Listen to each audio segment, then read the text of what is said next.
Voir le monde à partir du regard unifié. Bonjour, ici Dorian Vallée, je suis auteur et créateur du site Terre Cristalline et sur cette chaîne, je vous guide pour passer d'un état de limitation à un état de plein rayonnement.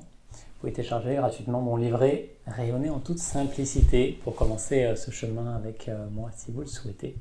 Et aujourd'hui, je vais vous parler de regard unifié qui s'oppose, quelquefois on peut dire, même si tout est toujours relié, qui s'oppose au regard humain.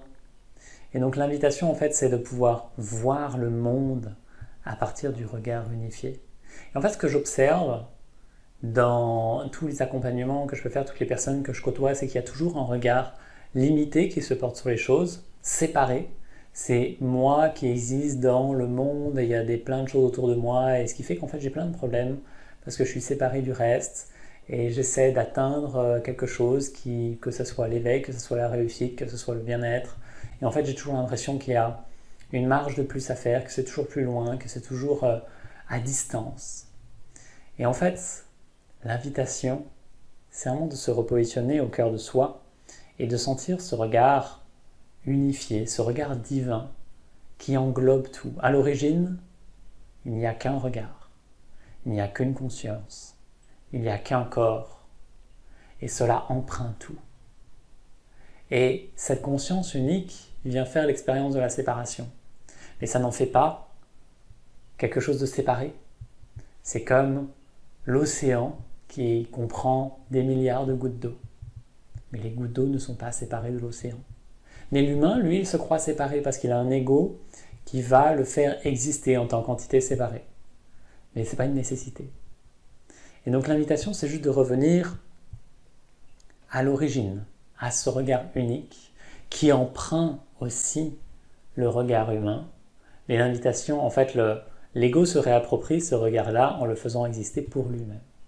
Et c'est là que se crée la distorsion. Et je le vois beaucoup dans certains de mes partages, il y a des personnes qui viennent poser des questions ou remettre en question ce que je dis ou poser une autre réalité qu'ils estiment plus juste, de leur filtre qui est limitant. Par exemple, si je veux parler de l'âme, on va me parler de la différence entre l'âme et de l'esprit et comment, à qui je dois me connecter, etc. Et en fait, ça reste le regard limité de l'humain qui veut se connecter à l'esprit ou à l'âme alors que tout est un, de toute éternité. Ou les personnes qui veulent se connecter à leur guide, aux anges, aux archanges, et qui voient des entités à l'extérieur d'eux qui viennent les aider, sans avoir conscience que c'est eux-mêmes, que ce ne sont que des parties de soi qui sont là et qui peuvent être appelées évidemment, mais il y a toujours une séparation qui se fait et ça fait des intermédiaires avec un pseudo divin lumière qui paraît si loin de soi. On sait qu'on est cela, mais en même temps on sent bien qu'on ne l'est pas. Donc il y a toujours cette séparation. C'est en lien avec toutes les blessures qu'on peut avoir, où on va œuvrer sur notre petite blessure humaine, sur ce qui va faire améliorer un petit peu notre condition, plutôt que voir la source originelle de ces blessures qui sont une séparation de Dieu ou un sentiment de trahison par rapport à Dieu, au divin, à la lumière. À un moment donné, on a été abandonné. Mais en fait, non, rien n'a jamais été abandonné, c'est juste la réalité de l'ego qui se construit à travers ça pour exister. La réalité de l'ego qui se construit par rapport à ça pour exister. Et c'est sa raison d'être.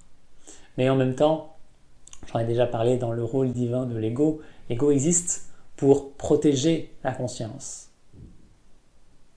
Comme l'ivraie protège le blé. Parce que si la conscience n'est pas suffisamment mûre pour accueillir tout l'amour divin originel, eh bien, il a besoin de filtres. Parce que l'amour est consumatoire.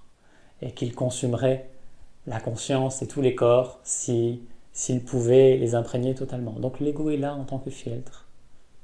Et c'est totalement ok. Il a son rôle divin. Tout émane toujours du divin. Et l'invitation ici, c'est de pouvoir voir le monde à partir de cet espace-là, sacré. Donc ça ne se fait pas forcément sur une simple décision, ça se fait par la présence, ça se fait par cultiver une attitude et une présence intérieure sacrée, qui ramène à l'origine. Mais l'important ici, oui, l'intention en tout cas que je pose dans cette vidéo, c'est de ne plus séparer, de ne plus se voir séparé du reste, de ne plus se voir séparé des autres. Dès que je suis en lien avec quelqu'un, que quelqu'un me met en colère ou me rend triste, c'est moi. C'est mon miroir, c'est ma réalité. Rien n'a jamais été séparé. Donc vraiment l'invitation à revenir dans ce regard unique, qui est tout, qui emprunte tout à chaque instant. Et se laisser dépouiller par ce regard, de façon à devenir toujours plus nu, toujours plus pur dans notre vibration originelle et s'offrir totalement à cela. Ça demande l'humilité suprême de se soumettre au divin, à ce regard unique, à la volonté divine, et d'abandonner tout ce qui fait obstacle, tout ce qui fait de l'ombre à la lumière, tout le contrôle, toute l'illusion du libre arbitre, toute l'illusion de croire qu'on peut faire atteindre quelque chose, alors que tout est là, de toute éternité. Donc, à quel point est possible, au regard divin, au regard un, au regard unifié, de faire son œuvre à travers vous. Alors il le fait à chaque instant, parce qu'il ne peut pas en être autrement. Rien n'a jamais été séparé. Tout émane du vivant, de la source unique. Tout émane de là. C'est toujours Dieu qui marche dans nos pas. C'est toujours lui qui parle à travers nous. C'est toujours lui qui pense, qui insuffle des idées. Rien ne nous appartient. Donc, quand est-ce que je m'abandonne à cette évidence? Quand est-ce que j'arrête de vouloir contrôler, d'exister en tant qu'être séparé du reste, de vouloir faire mon petit bonhomme de chemin, de vouloir atteindre quelque chose, alors que tout est là? Et à partir de là, laisser le souffle vivant de l'esprit me traverser, faire son œuvre, accomplir ce qui doit être accompli, dire ce qui doit être dit, entendre ce qui doit être entendu, manger ce qui doit être mangé. Et c'est toujours le vivant qui parle, qui entend, qui fait, qui se nourrit lui-même, de lui-même, à travers des formes différentes. Toujours. Toujours. Depuis la nuit des temps et pour l'éternité. Lorsque la conscience revient à cela, il n'y a plus aucun problème. Tout s'évanouit, tout se dissout. Et ce qui est été dans l'ombre peut être mis en lumière et être embrassé, être aimé pleinement et être quitté. C'est aussi simple que cela.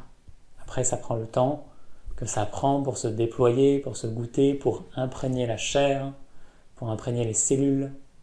Et c'est un, entre guillemets, cheminement infini de goûter à la profondeur du vivant qui est un mystère, qui restera à jamais un mystère.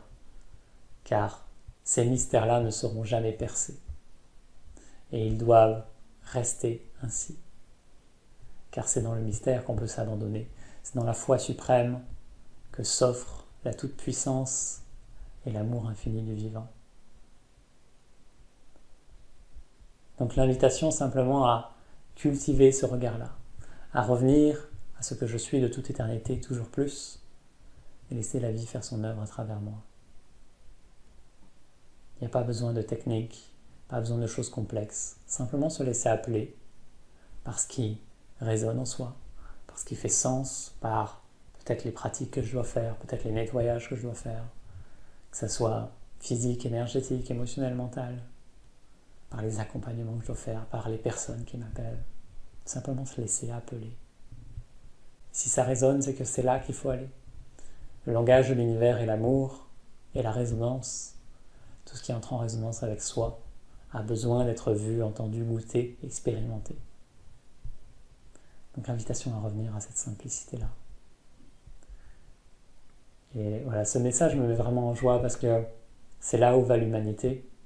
Elle a encore énormément à se dépouiller parce qu'il y a énormément d'arrogance, il y a énormément de contrôle, il y a énormément de perte de foi envers la vie. Mais tout cela revient petit à petit parce que la conscience se fait toujours plus pure et disponible. Et voilà, ça me réjouit en tout cas. Et je vous souhaite que ce message résonne pour vous. Et puis voilà, simplement, J'en profite pour vous dire que ce mois-ci, la reconnexion cristalline sera le 21 février. Pas du tout février, 21 octobre. Non, novembre. Pardon. 21 novembre. Et voilà, c'est un espace dans lequel on dédie cela à la présence aussi, à la toute présence, à ce que ce regard 1 se fasse toujours plus vaste. Voilà, ça prend le support du cristal, mais c'est qu'un support. Ça permet vraiment juste l'invitation à laisser grandir cela en soi, laisser la place, laisser fondre toutes les limites, laisser toute l'ombre se mettre en lumière et laisser la lumière faire son œuvre à travers soi. Je souhaite de vivre une magnifique journée, plein d'amour et à très vite. Namasté.